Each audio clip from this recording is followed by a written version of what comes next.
Cek 1 2 3. Oh guys, welcome to my channel. Dan di video kali ini aku lagi pengen sharing santai singkat gitu ya kan, tentang yang namanya shock jebol ya. Di sini aku pengen sharing aja penyebab shock jebol, gimana cara menanganinya, mengatasinya. Maksudnya tuh kalau kita di jalan shock jebol tiba-tiba, gimana kita menanganinya dan gimana kita servisnya. Di sini aku bakalan kasih kalian rekomendasi bengkel aja kali ya cuy. Jadi biar kalian bisa lebih gampang aja, lebih singkat aja videonya dan lebih jelas. Nah, jadi di sini aku pengen cerita dulu nih. Jadi beberapa bulan kemarin, belum lama, itu shock YSS Goldku itu jebol guys. Jadi dia tuh seperti kehilangan kompresi waktu aku kalau nggak salah tuh menghantam jembatan ya guys ya. Jembatan yang terlalu ekstrim gitu. Pokoknya sambungan dari jembatan itu terlalu naik ke atas dan aku nggak tahu guys, soalnya jarang sekali lewat jalan tersebut gitu. Dan tiba-tiba shocknya tuh seperti tidak bisa meredam gitu. Jadi dia cuma bermain pernya saja. Seperti kalian kalau di kasur kalian yang spring bed atau kasur ada pernya ya, kalian rasakan sendiri rasanya seperti itu. Jadi tidak ada peredaman seperti yang seharusnya, yaitu shock breaker. Nah, langkah pertama yang aku lakukan tentunya langsung menganalisa ya. Jadi langsung tanya mungkin ke forum atau ke bengkel shock terdekat gitu ya kan. Di sini aku memang cuma tanya aja, sekedar tanya ini kenapa gitu. Dan ternyata ini adalah gejala shock yang jebol dalamnya gitu guys ya. Nah gitu, jadi besoknya setelah kejadian itu, setelah shock jebol, aku langsung bawa shocknya ke bengkel.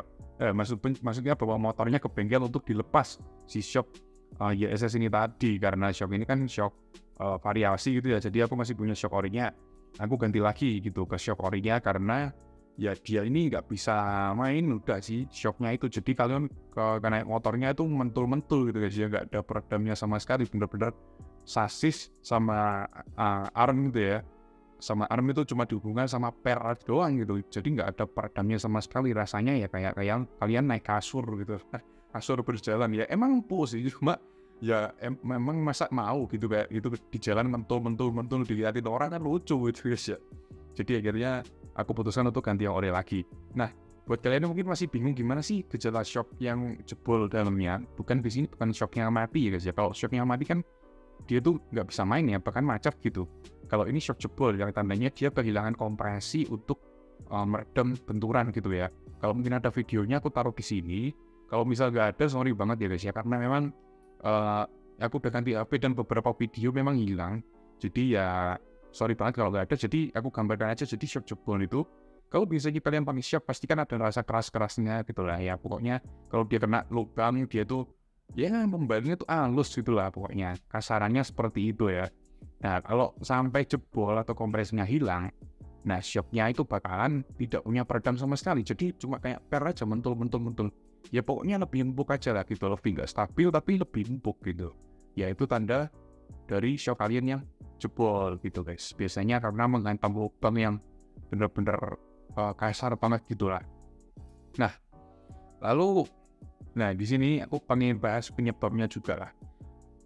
Sebenarnya faktor-faktor penyebab apa aja sih yang bisa bikin shock kalian itu gampang jebol gitu. Jadi yang pertama, yang pasti adalah kualitas shock kalian yang kurang bagus. Ini sebenarnya adalah poin yang paling utama banget ya, itu adalah kualitas shock. Nah, berhubung shockku di sini udah berumur hampir 4 tahun, jadi aku anggap shock ini udah lumayan oke lah gitu. Mungkin bukan karena kualitas, mungkin karena perawatan. Nah, yang kedua adalah perawatan itu tadi.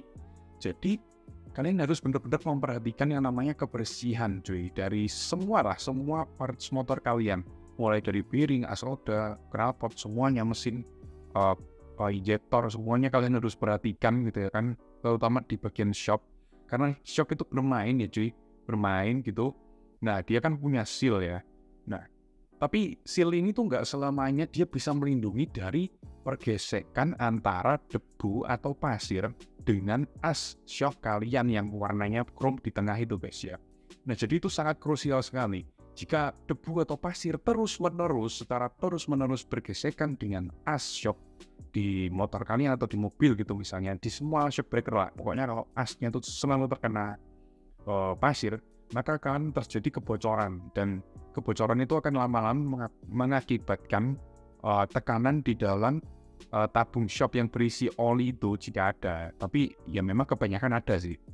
Nah, jika di dalam situ olinya terus keluar gitu ya, kompresinya kan otomatis turun dong. Nah, shop yang awalnya dirancang untuk menahan bobot sekian dengan kompresi yang sudah ditentukan, jika si tabungnya ini tadi tidak bocor, ataupun akhirnya karena terkena gesekan atau apa sehingga shopnya itu baret semua si asnya, nah maka si olinya rembes dan mengakibatkan kompresinya juga ikut hilang atau ikut turun gitulah.